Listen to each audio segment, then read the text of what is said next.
This podcast is for informational and educational purposes only and should not be construed as investment, tax, or legal advice. Any examples or frameworks discussed are general in nature and may not be suitable for all investors. All investing involves risk, including the possible loss of principal.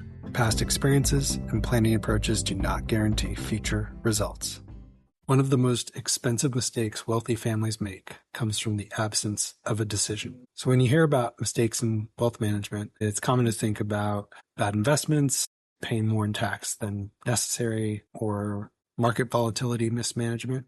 But there's another piece to this puzzle. It's the refusal to admit when you need help with a problem before the problem becomes expensive. And the irony is that this behavior often comes from very traits that help create wealth in the first place. So think of the entrepreneur who built a company from nothing because he or she learned to trust their own judgment, or real estate investor who survived multiple cycles just relying on instinct and their experience.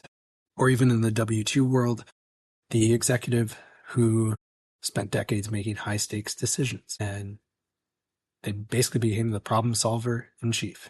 So these traits are strengths in wealth creation, but they can become liabilities in wealth preservation. So consider this example.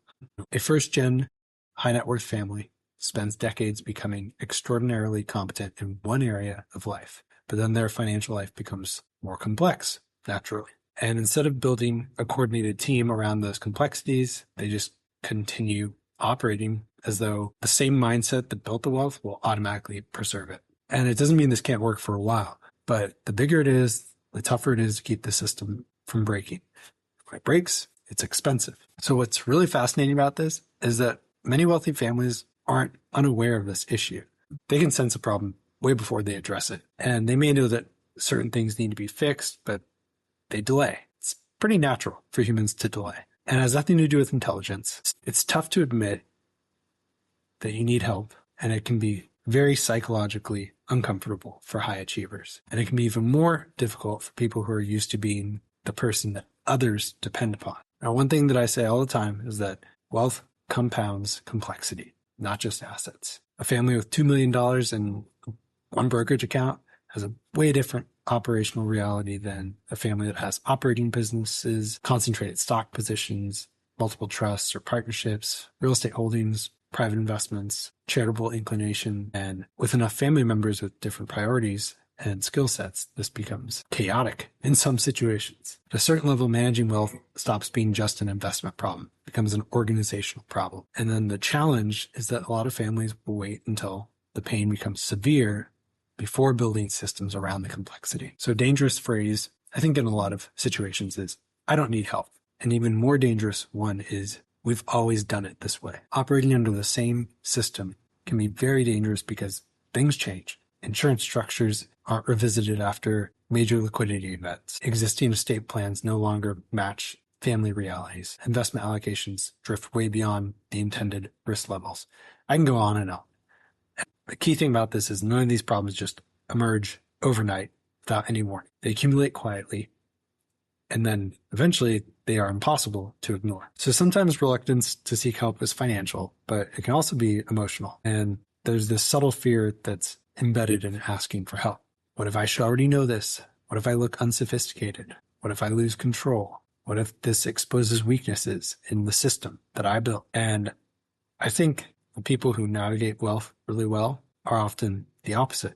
They collaborate, they're curious, they're willing to admit when they don't know something, and they'll build a team around their weaknesses instead of pretending they don't exist. So basically, the earlier you address problems, the more options you usually have. This goes well with a lot of other things in life, health being one of them. And what happens to the person who ignores the lingering pain that turns out to be cancer? This is very similar. The longer you delay, the less options you tend to have. And I believe that optionality is worth so much in wealth planning, especially when you're looking at it in a multi-generational framework. And seeking help doesn't mean being dependent on someone else, doesn't mean surrendering control. It just gives you clarity, helps you coordinate among different people, makes things visible that may not have been otherwise, and it helps you align with all the stakeholders in your family. And there's this strange paradox in wealth. The more successful someone becomes, the harder it can be to admit that they need guidance outside of their circle of competence. But complexity doesn't care how smart you are or how driven or what you've accomplished in the past. Eventually, if you don't manage your complexity, you will be sent an invoice. And depending on how bad things get before you try to solve it, that can exceed the cost of simply just asking for help earlier when the problems first arise.